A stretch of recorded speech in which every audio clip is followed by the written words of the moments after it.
And these are co-sponsored by the American Planning Association and the Association of Environmental Planners. And we've been working together on this now for a few years, and we're very, very happy to continue the series of talks. I'd like to give a shout out to Allison, who just joined us, who found her link in. Thank you for that, Allison. And today's program is one that we've been looking forward to for some time. I first became aware of Opticos Design a number of years ago when they were first forming. And they were looking backwards as well as looking forwards with the new urbanist movement. Why did communities of the past seem to work so well, and what's happened since the end of World War II with neighborhoods, and why don't they work as well as they used to? And the new movement with the missing middle, which was coined by Opticos Design, is the latest version of how those things fit together. Our speaker, Tony Perez, was a public planner for a number of years before going into private practice. He has since been chosen to work with Opticos Design, and is working definitely on the form-based designs and the coding necessary in order to allow for the missing middle projects. I'm very excited about the topic and about the concept it represents of trying to adapt old style housing into new situations. And with that, I'm going to turn over to Tony. Tony, thank you so very much for being with us today.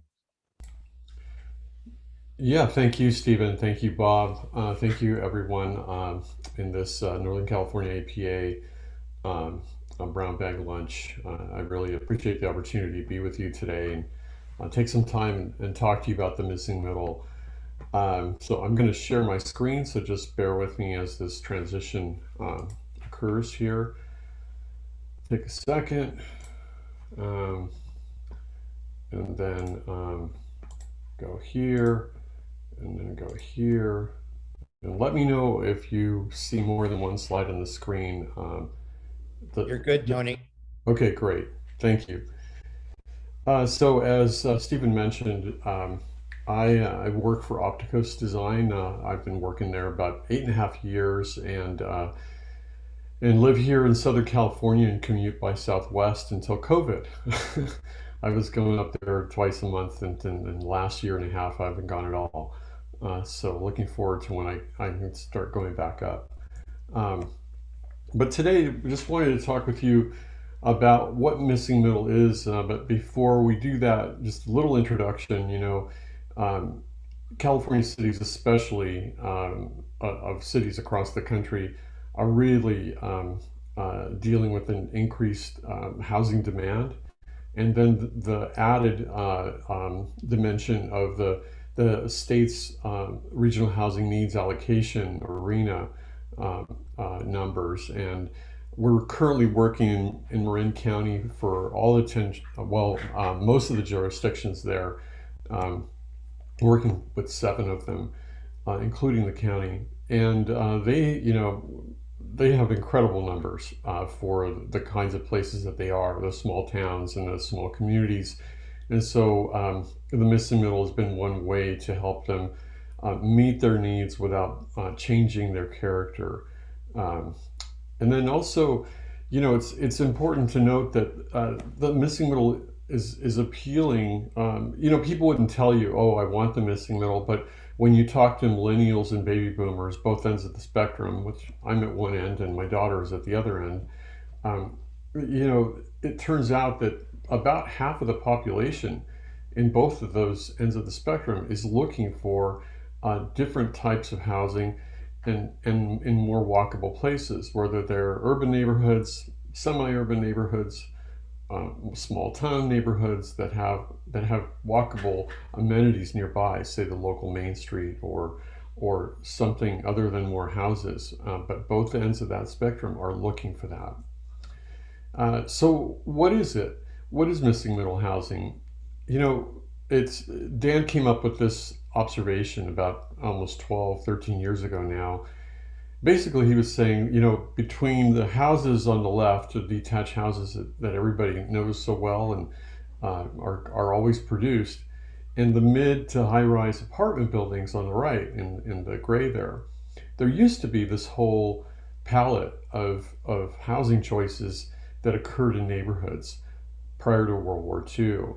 And then after World War II, the emphasis became on houses or mid-rise apartments. And so this is what we're saying is the missing middle of the housing palette.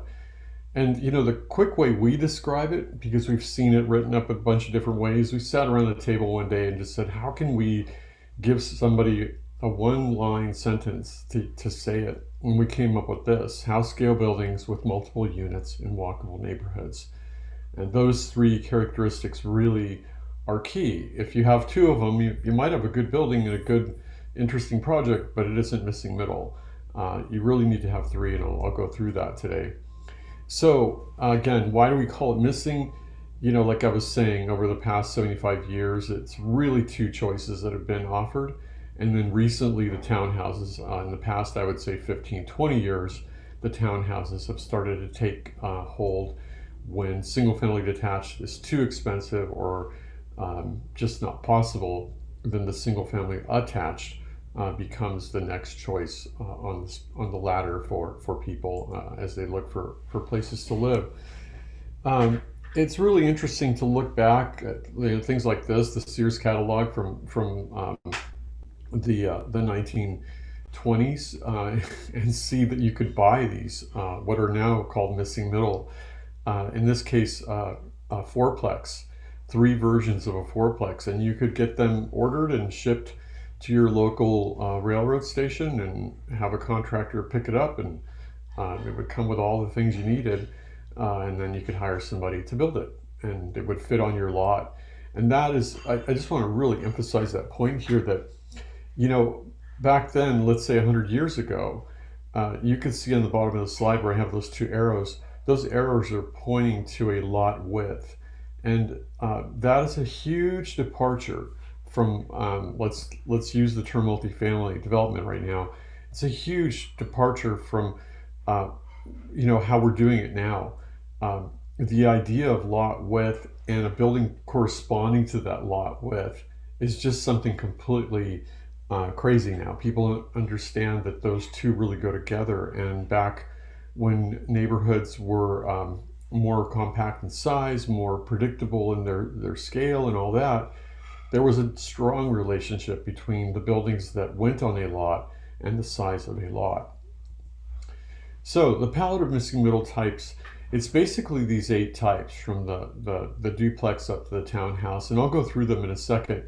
But I just want to make a point here that, as you're going to hear me say today, multifamily development has encompassed anything that is not single family. So if it has more than one unit in a building, it's multifamily. And unfortunately, multifamily development isn't always scaled or designed in a way that people want those buildings as a neighbor. And even though the units are very necessary, the buildings are not designed with a lot of sensitivity in many cases. And so the missing middle housing palette is another way to articulate multifamily at a lower end of that multifamily spectrum. So what I'm going to show you now is each of those missing middle types, and each of them will have the name on the top left here, and then on that band in the right, that column of right, on the right side of the slide, you're going to see a typical lot size and then a density number. And then you're going to see on the bottom there, the orange, it says resultant density, and in this case, 11 to 17 per acre. And when they built these, they weren't regulated by density. But I put this information on the screen so that you can start to have some association of the numbers with the building types. And you'll see that the number and density is a result of the size of the lot and how many units are on that lot, which is very distinct from the practice of density as regulation over the past 75 years. And just a very quick thing about that, people get all worked up about the number. What's the density? And that's not how we build cities. But in America, at a certain point when people wanted predictability over large pieces of land, they used that number as a metric to be able to forecast and understand what could be produced, how much population could be expected, how much infrastructure would be needed. All those are really wonderful things. But that macro tool of density got applied onto the micro object of a parcel. And therein lies the problem. So as I'm going to show today, but I just wanted to explain to you why I'm showing density, even though we advocate not to regulate by it.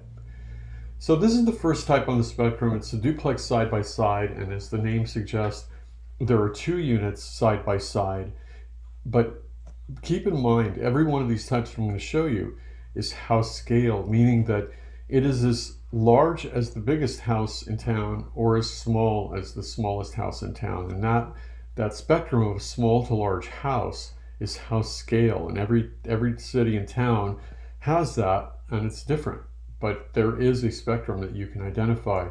And so that's really important because as you'll see, these types occur in neighborhoods where they're mixed in with single family houses, and the best way to make them fit right alongside and not stick out is to make them the same size and scale as those single family houses. Going up the scale, it's the duplex's cousin, the duplex stacked. So this one is a little narrower in footprint and needs a little narrower lot to work, even though it's front access in this example, front driveway access. And you can see in both of these examples on the screen, the stair going off to the edge of the building. That means that there's a second unit up there, and then there's an entry right there and on that ground floor porch for the ground floor unit. So there are two flats in this one for the duplex stacked. And then going up the scale, you have the cottage court, or you might know it as the bungalow court. And in this case, there are 6 detached single-story cottages. You can see them flanking that garden. And then at the back, typically with this building type, there was always a duplex or even a 3 or 4plex at the back end of that garden, finishing it, with a two-story building back there. In this case, that's a 3-unit building back there. But the scale is small. There's a garden, there's a 1-story presence at the street, and then that 2-story presence way back there, and just beautiful. And I'll show you a case study of one of these that we recently built or had built. Going up the scale again, the triplex 4plex.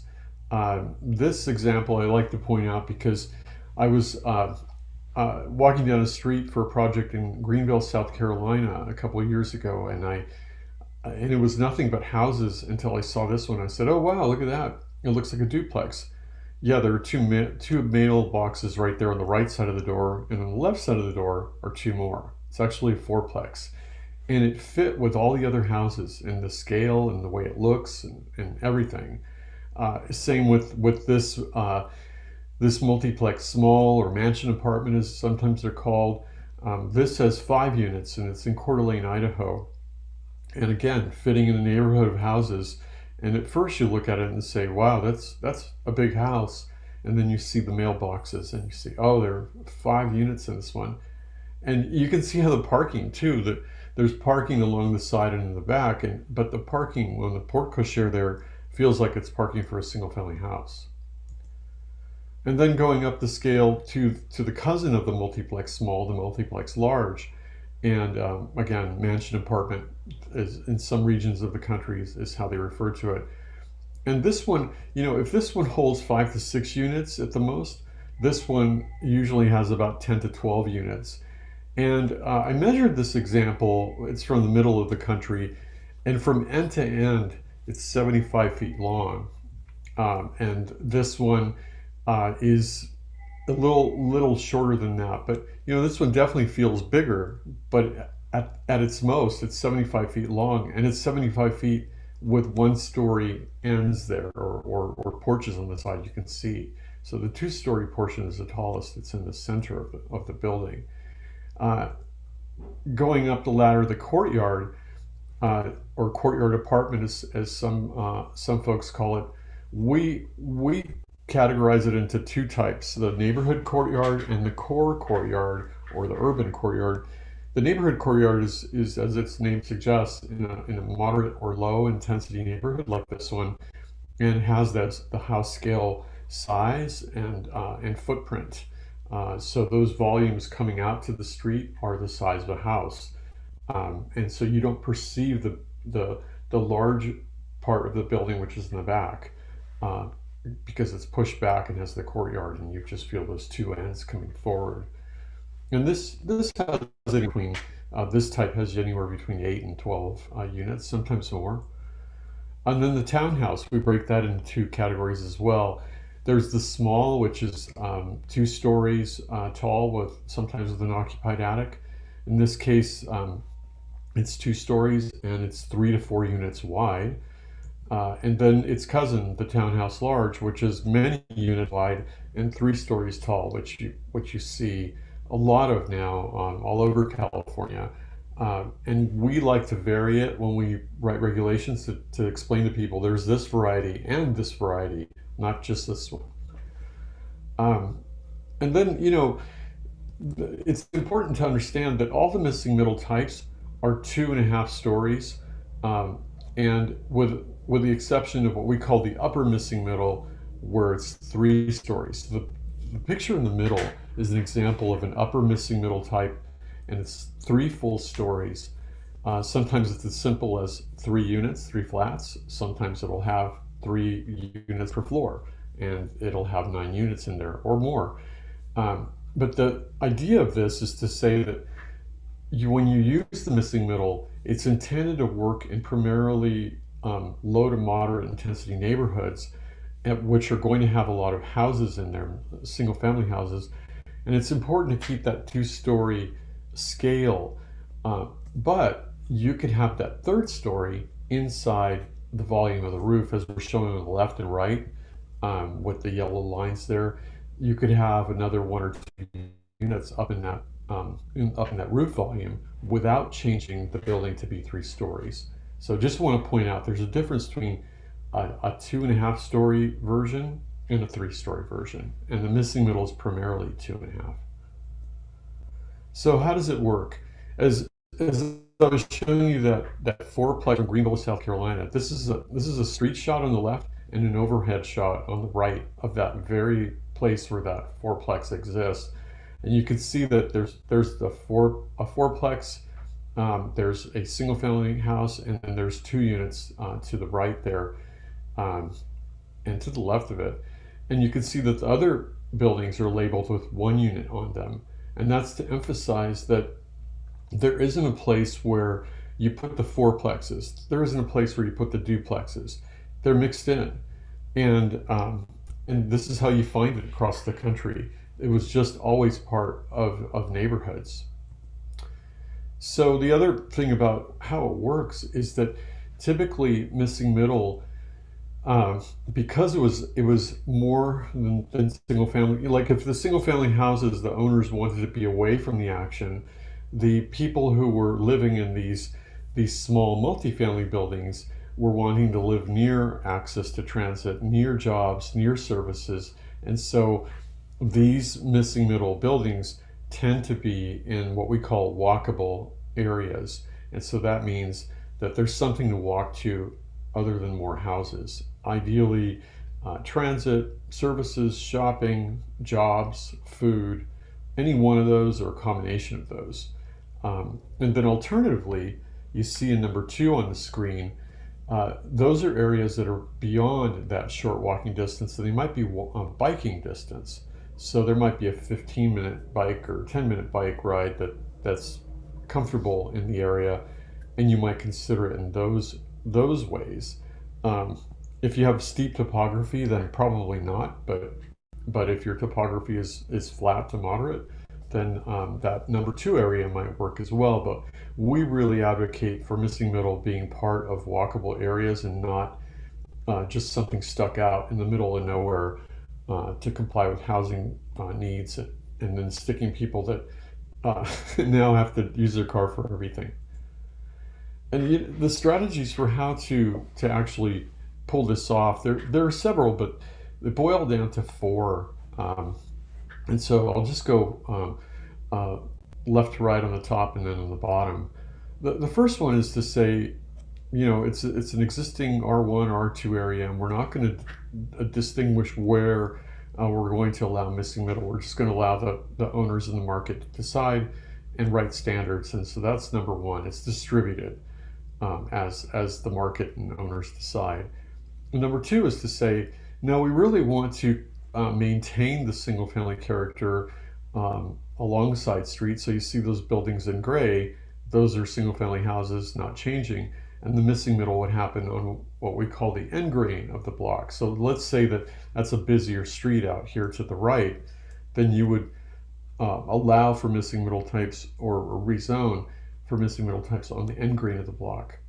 And then the bottom two are versions of each other where let's say it's a busy corridor on the right hand side, and whether it's a commercial street, a main street, or it's a higher intensity corridor with housing on it, 3-story housing in this case, you see on the bottom left, then we found that there's pressure on that first or second lot when you turn the corner from that corridor into the neighborhood. And so there's the idea of relieving the pressure on that first and or second lot going down the side street, and allowing that to change the missing middle without letting it go further into the neighborhood. A couple of case studies. This is a project that we designed a few years ago and is now fully under construction. I would say, 45% of the way completed. And it's outside of Lincoln, Nebraska, in a place called Papillon. And it's a 50-acre site with 740 units or so. And it's really interesting because this developer had built the building at the top right of the screen that's really big. You can see that big large one. That was already there. He's an apartment builder. And he said, I saw your guys' thing on missing middle, and I do apartments, and I want to do them this way. I don't want to do apartments anymore the way I've been doing them, but I have certain needs. And so he said, I don't want any corridors. I want every square foot to be leasable. So I don't want lobbies. I don't want all these other things. And I want to go with this approach. And so what you see on the screen is duplexes, townhouses, fourplexes, mansion apartments, courtyards, and I think a couple live work over on the left. There's a little live work street there. And then this is what they're looking like. That's 2 blocks that are just being completed now. And the architecture is to the area. And Nebraska has architecture like this, but you can see that there are these different types of buildings that are all house scale. And then they're going to have something to walk to once the little main street you see there on the right in the photo is completed. And then the second one is one that we did up in Healdsburg recently. We designed it, and the developer of River House developed this pocket neighborhood. Some of you might call it a cottage court because there's a green there and there are cottages detached from each other. We tend to call this type of pocket neighborhood because it's bigger than a cottage court by itself, but we could probably agree that they're the same thing in many ways. But this is a project that is basically several cottages and little ADUs arranged around this main garden called the green, and then this other garden going down the side from the green. And it's beautiful, and it's a really wonderful project. It keeps the residential scale of the area. It's a victim of its own success. It's so wonderful that the price goes up. So I don't know what to say about that, but it's a very beautiful project in the missing middle variety. And then the third one I want to show you is just an individual building being converted. So this is a house up in Portland being converted to a fourplex, and I only show it to you to explain that this is possible and it's part of the missing middle. because it was converted to a fourplex. But I just want to point out very uh, carefully that you should really take this with a grain of salt.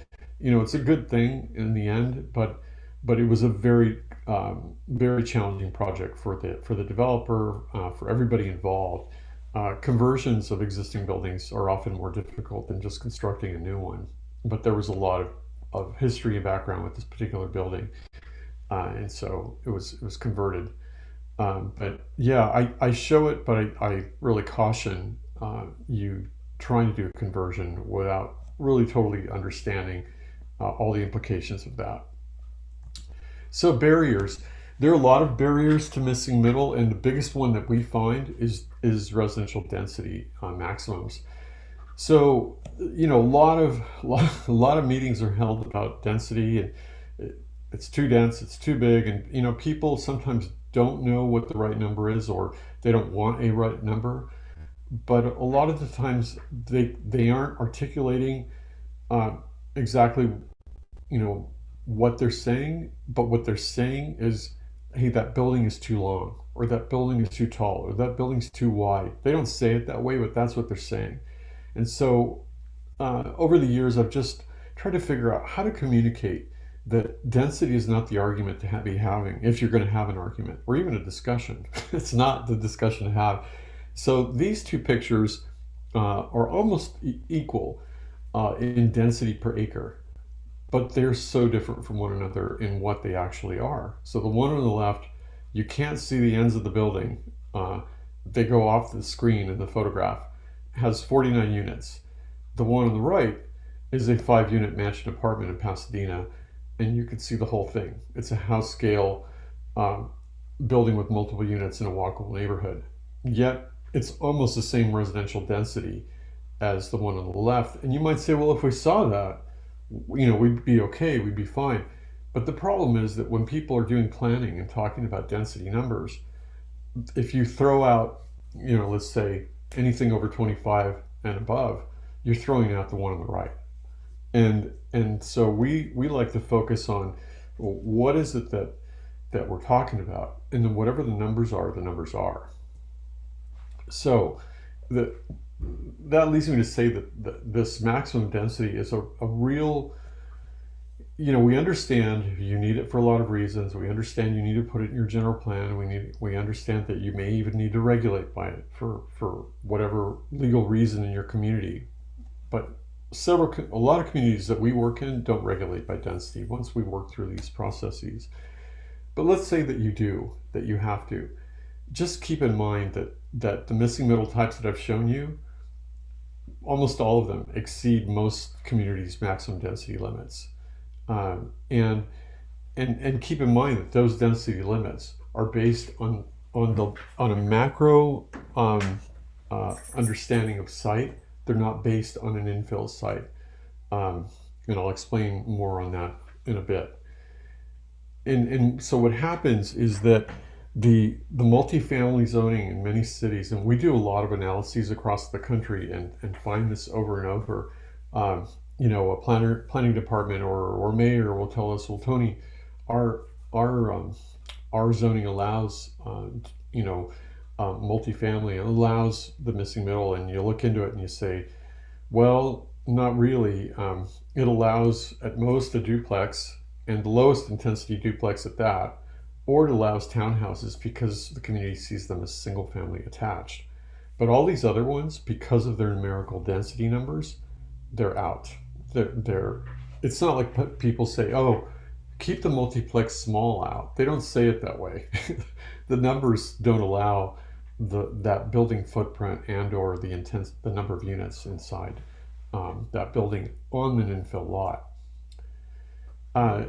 So it's important to understand that we're talking about buildings. Yes, numbers are associated, but we're talking about buildings and their characteristics. So a really interesting thing I learned from an architect, Stefanos Palzoidis, that I worked for a long time ago. A great friend, and he told me one day, there are two categories of buildings. There's the block scale and there's the house scale. And I thought about it for a couple of years, and I tested it, and I realized, wow, he's right. And so that's what this slide shows. This is downtown Healdsburg, and on the left are buildings that are attached to each other um, to form what looks like most or all of a block scale, or they're the size of most or all of a block on their own. So that's one size of building. It's block scale. The buildings on the right in the purple color are detached, and whether small or large, and whether they're pitched roof or flat roof, and regardless of their use, they are the size of houses, and so they're house scale. And once you understand this, you understand that the missing middle is about the buildings in purple, and it's not about the buildings in the blue. You're talking about the house scale part of the building spectrum.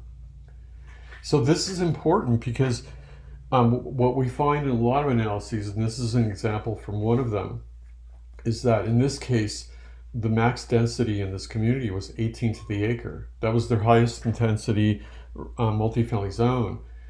And when we tested the standards on this lot that was 60 feet wide by 200 feet deep, we realized that you could get a building that was about 8 feet wide.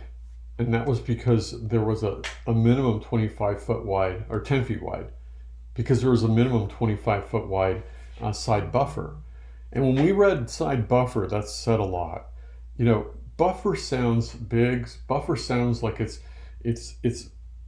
as the name suggests, it's buffering something, right? It's different than a setback.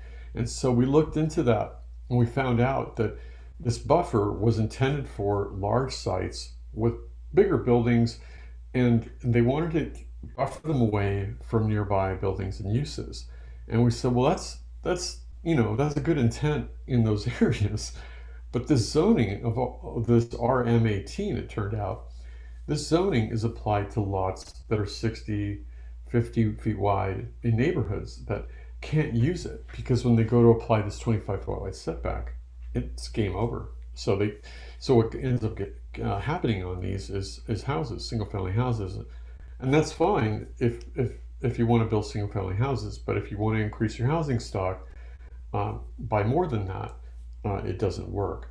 On the right hand side, we said, okay, just imagine for a second right now that you didn't have your max density, and you thought about this by what fits and what fits in the context. And so we put a building that could hold 5 up to 8 units. 5 units would comply with their 18 to the acre maximum.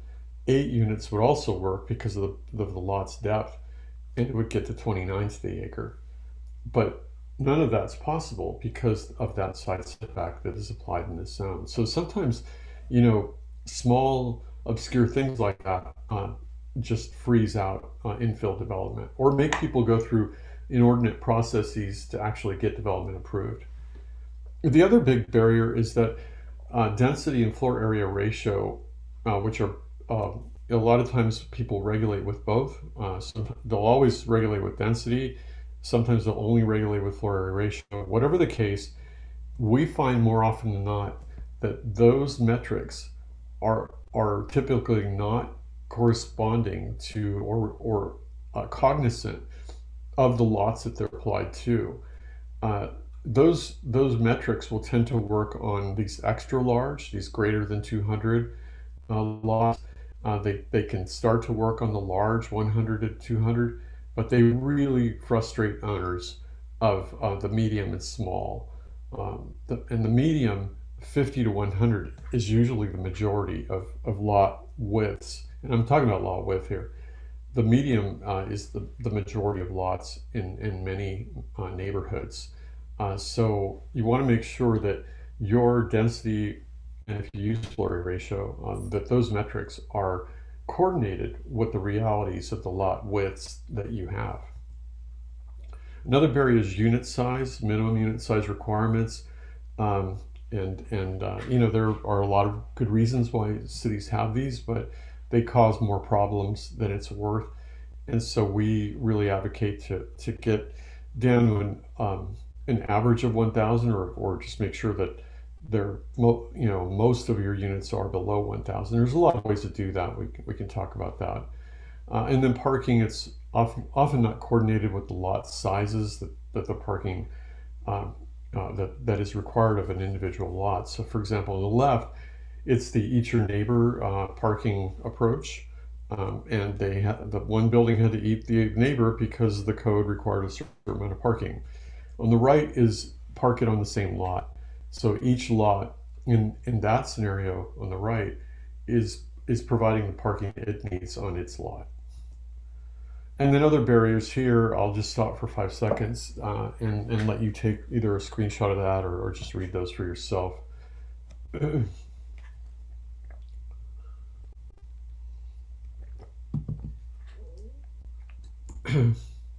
So lastly, implementation. There's a spectrum of changes that can be made to implement what I'm talking about. And they range from lower effort and lower cost to higher effort and higher cost.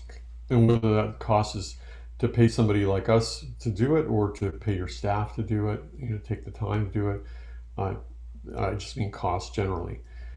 So the first one is targeted changes. So this is an example of somebody saying, you know what, Tony, we don't have the money or the political will to go in and change the zoning, to change all these other things, but we see some metrics that we could fix in our multifamily zoning right away.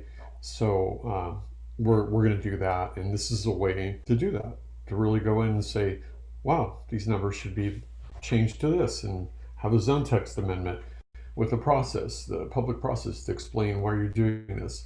And this can be pretty simple. So we call this the level 1 or targeted inserts.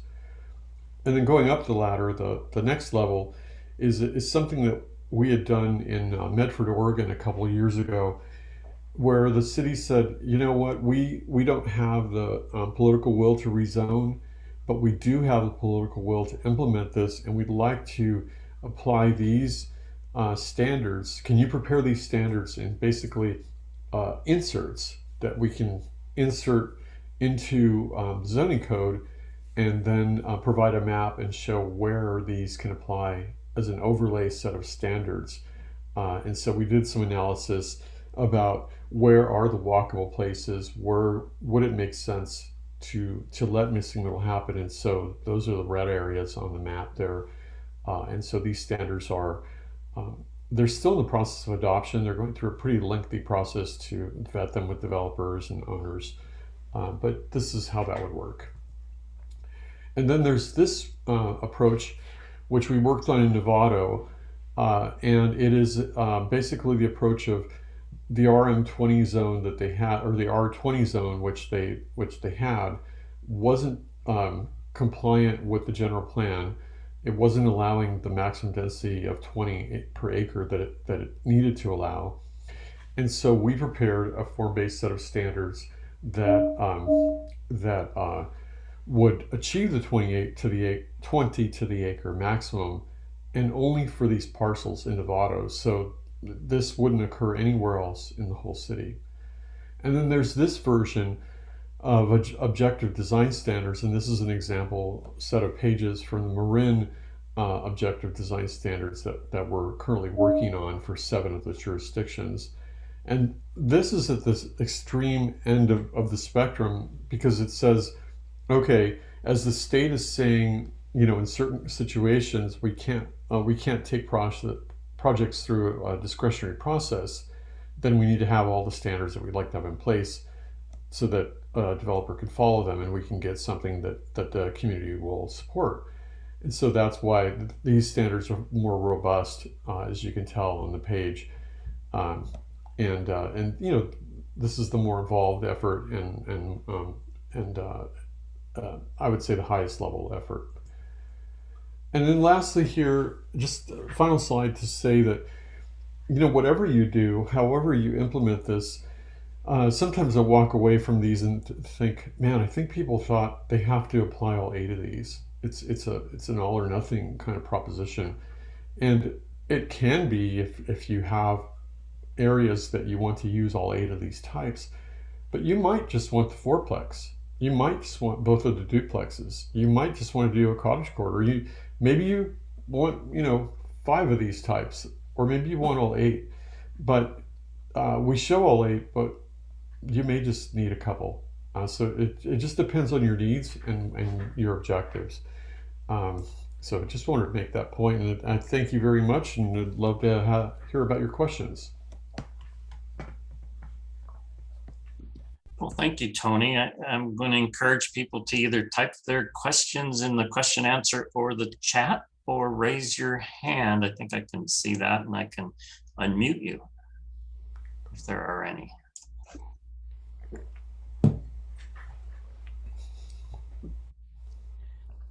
So far, Tony, either everybody's typing or they're going to let you off easy. Probably not. Um, oh, I got 2 hands raised. Yeah. Okay, let me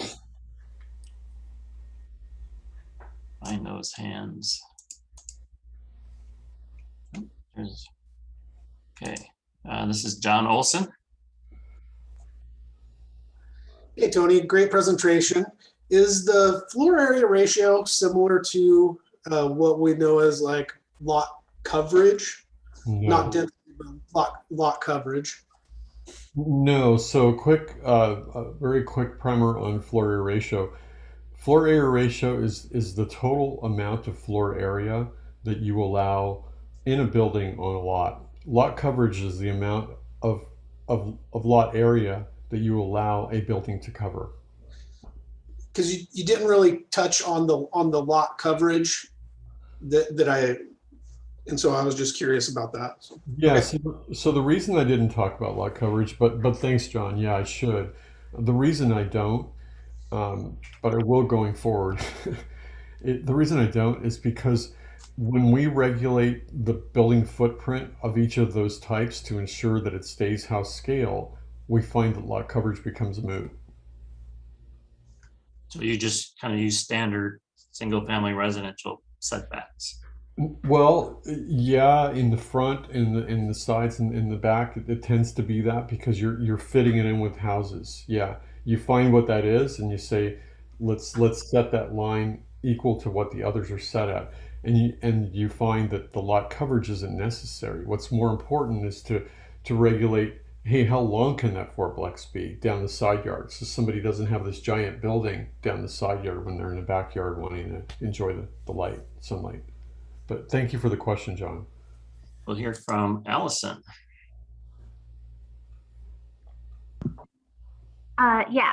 So thanks. This has been really helpful and reassuring. We've been working with several jurisdictions along a future transit alignment to help make their zoning codes more like transit friendly down in Atlanta.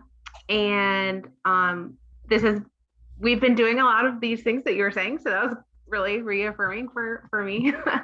But I also wanted to ask you, and maybe I misheard. I felt like earlier in the presentation, you said like using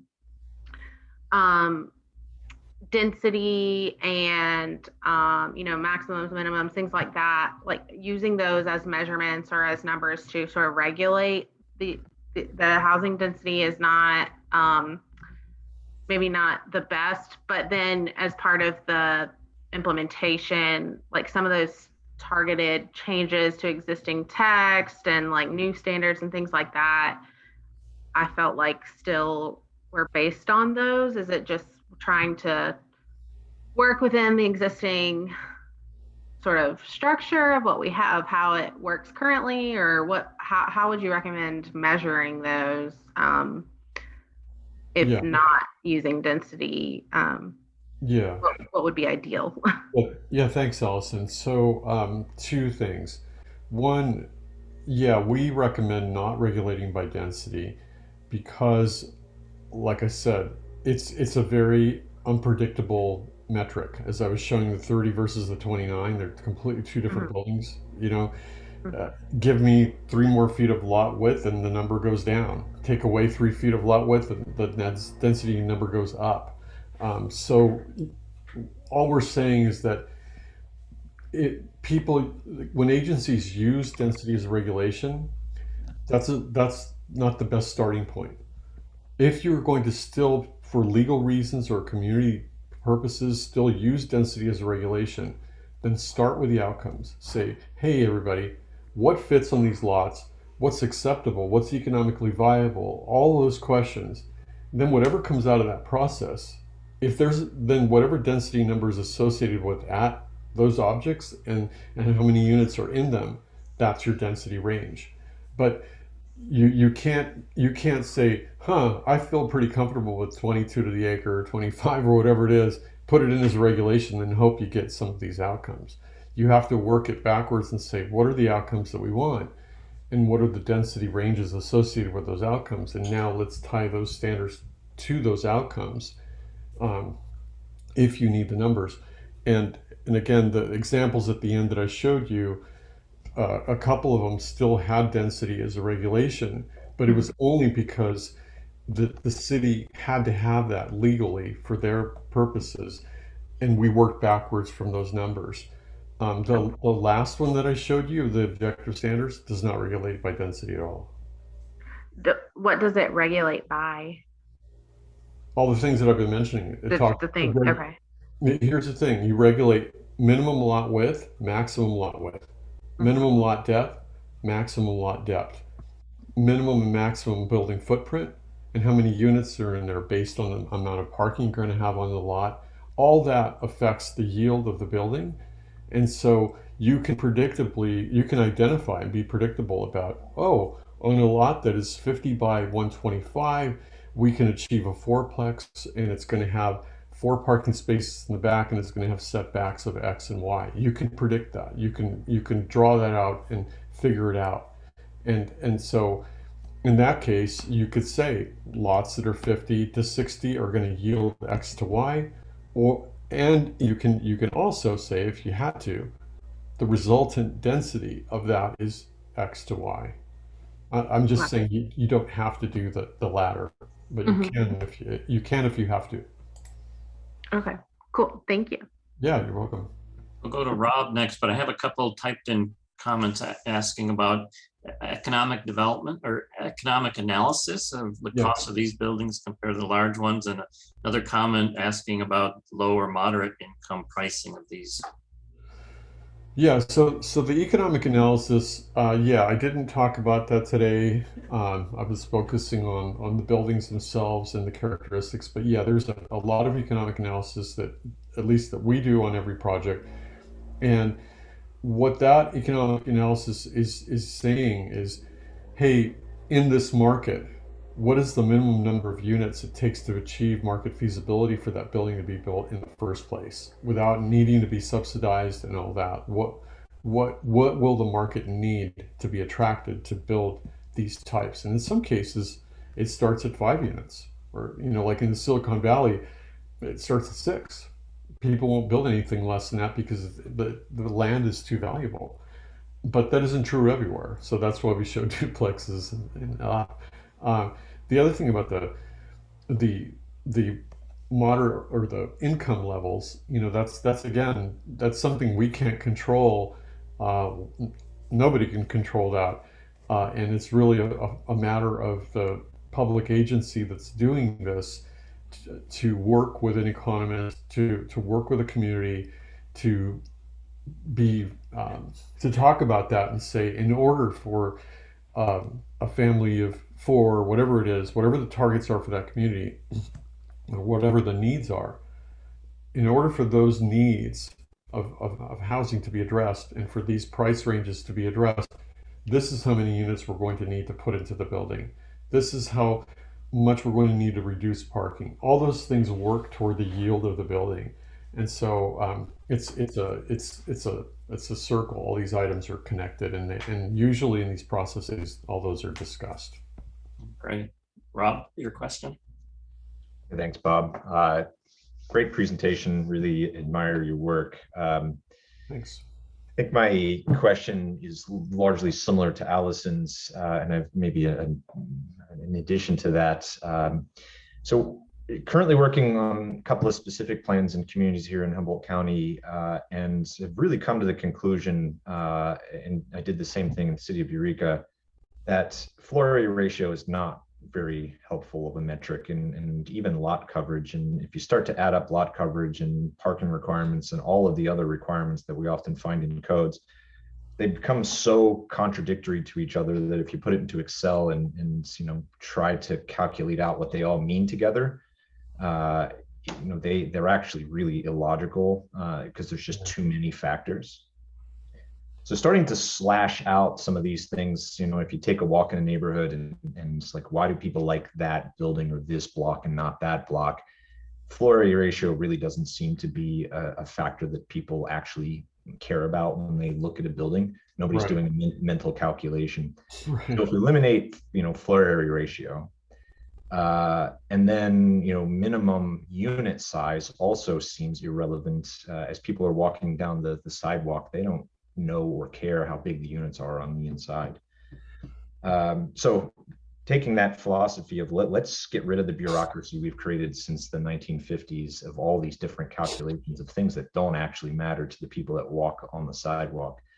You've kind of answered that question. It's lot width, it's lot depth and setbacks. Yeah. But how far have you taken that, and say, the developer can pick their own amount of parking on site. The city's not going to regulate that. We're not going to regulate floor area ratio. How few regulations or requirements, standards have you gone to where you feel like it's still sufficient to get to the character you're trying to create? Yeah, thanks, Rob. Yeah, great points, great question. Yeah, what we've been able to get to is,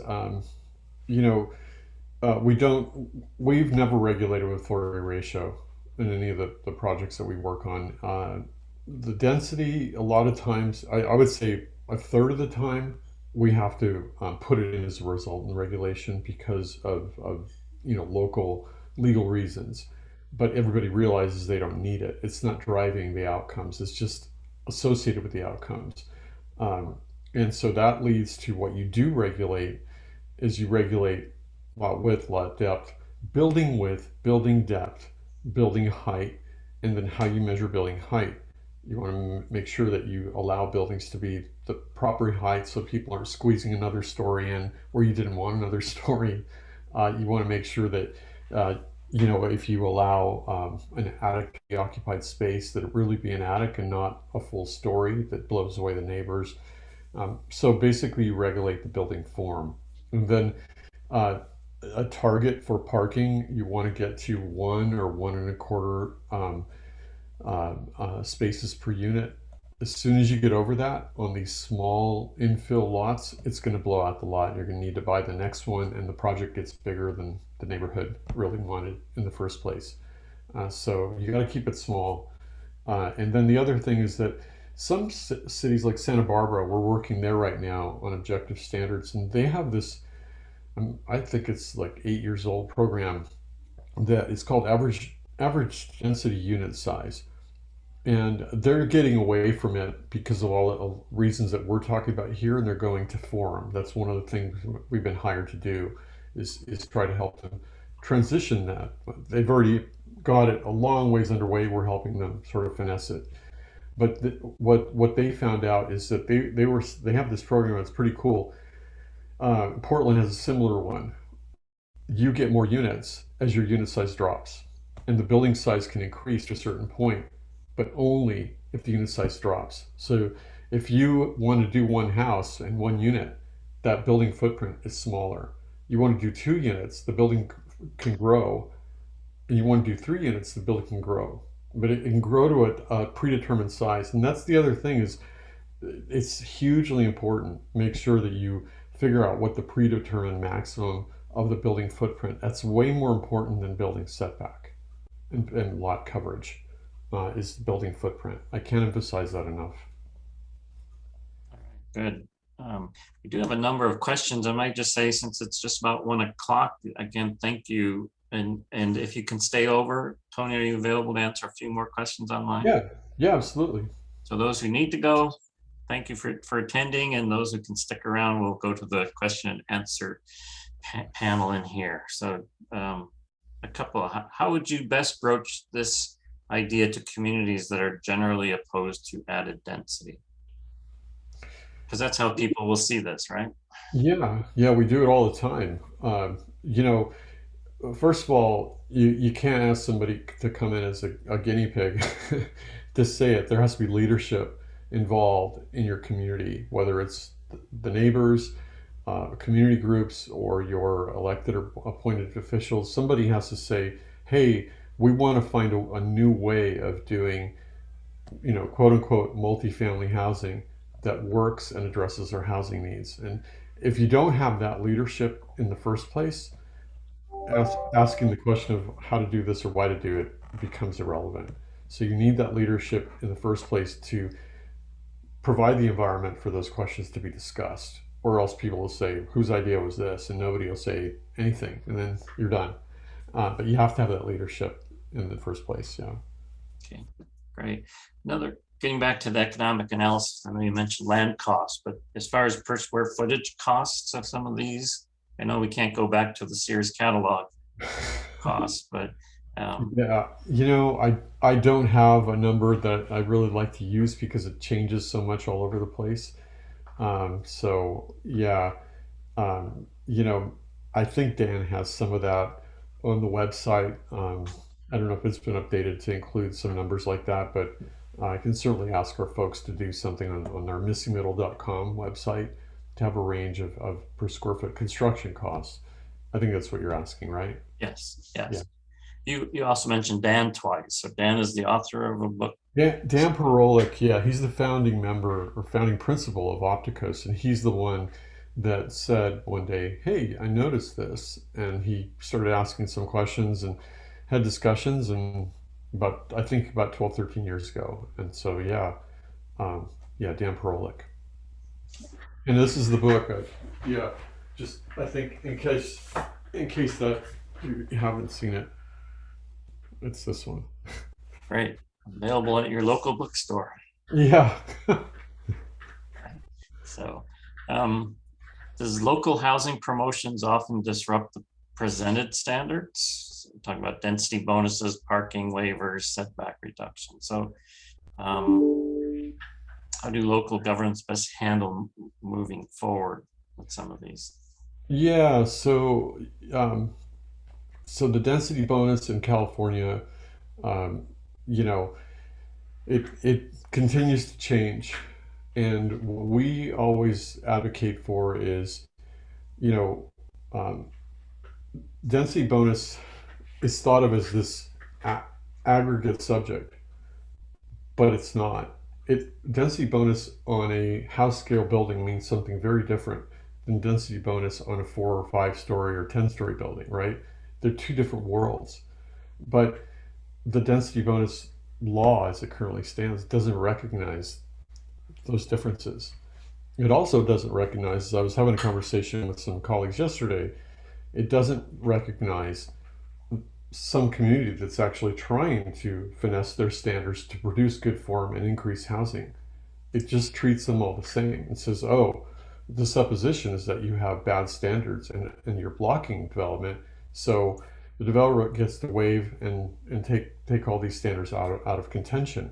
And there's a problem there because there are communities that are trying to do good things and trying to produce housing, but the law doesn't know the difference between them and the places that aren't doing anything.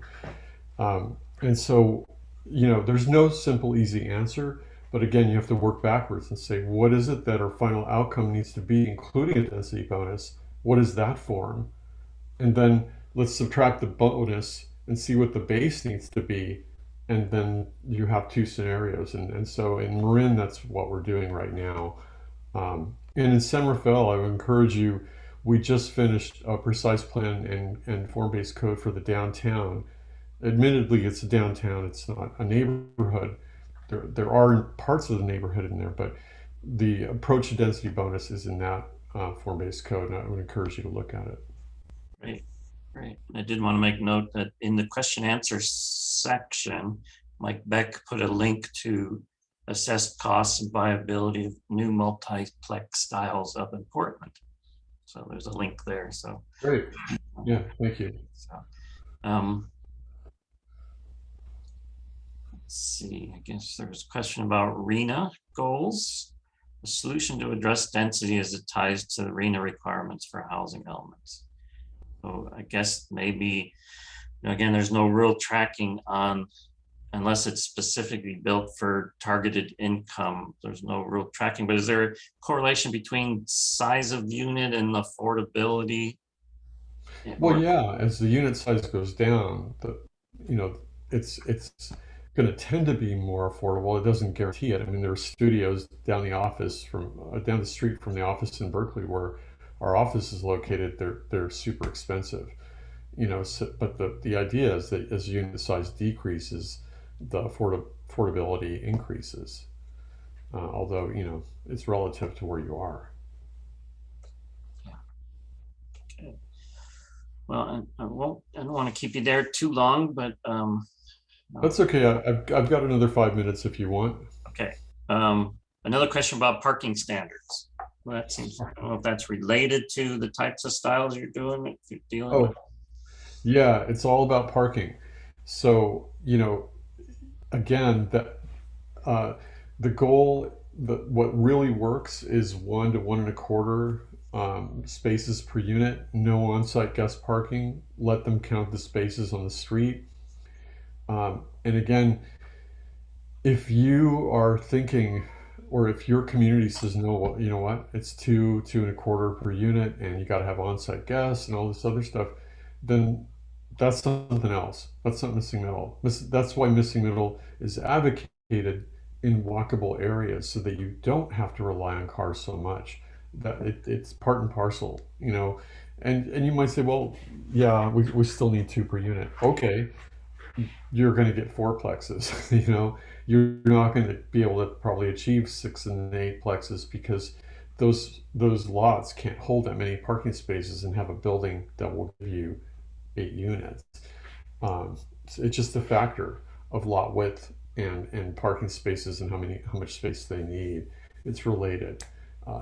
And again, that's why I was showing that aerial photo of one scenario, one approach where you keep buying lot area to increase the parking lot.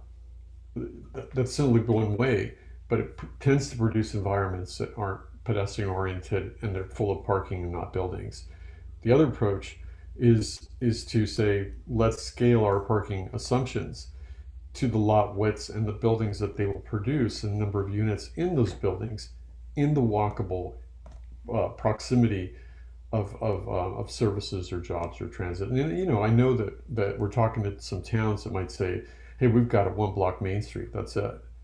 Well, okay, well then you want to make sure missing middle is a 5-10 minute walk from there. You don't want to be putting it 3 miles out on some land that the city might own, because nobody's going to walk anywhere. They're going to definitely get in the car. And in those situations, yeah, you do need 2 spaces per unit.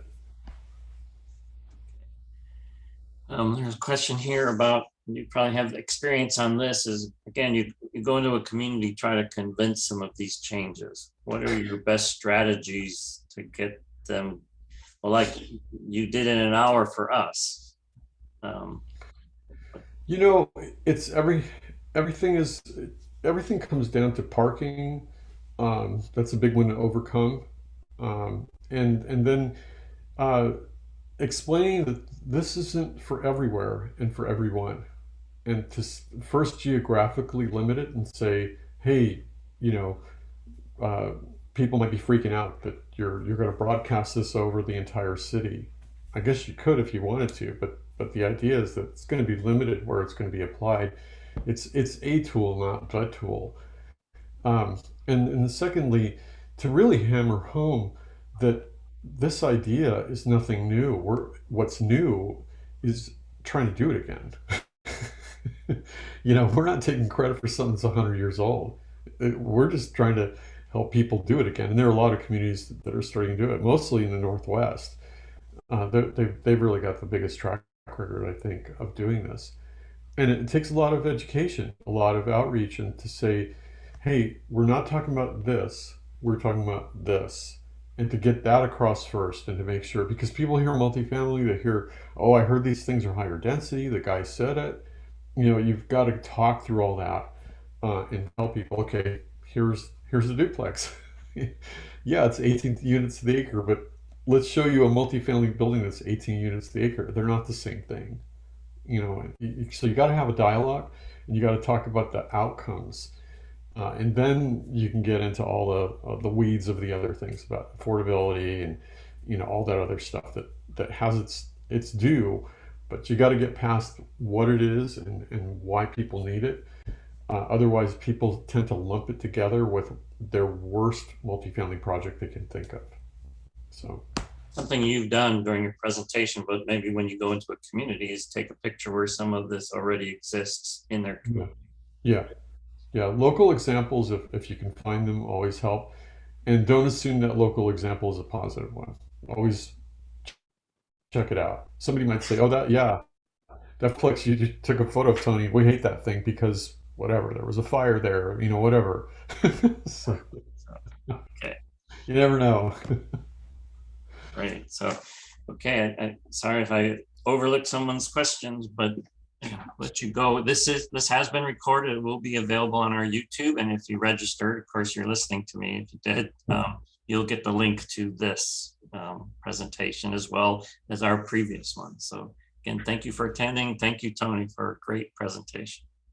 Thank you, Bob. I just want to say the questions that I couldn't answer, if you send them to me in an email, I will respond to them and send you back an email so you can distribute it to whoever is here. Great. I'd be happy to do that. So I can't copy it from the chat right now, but if you send me that, I will respond. Okay. So Perfect. yeah, thank you very much. I appreciate your interest and your attention on this. And if you have examples of great missing middle, you know, there's a place on our website, I think we've provided, where you can either pin a map or post a photo. So we'd love to hear from you. Oh, cool. And I will post your email address on our thank you for attending. Here's our YouTube link. It'll say, and here's the way contacting Tony. Great. Thank you. Have a good day. All right. See you all later. Thank you.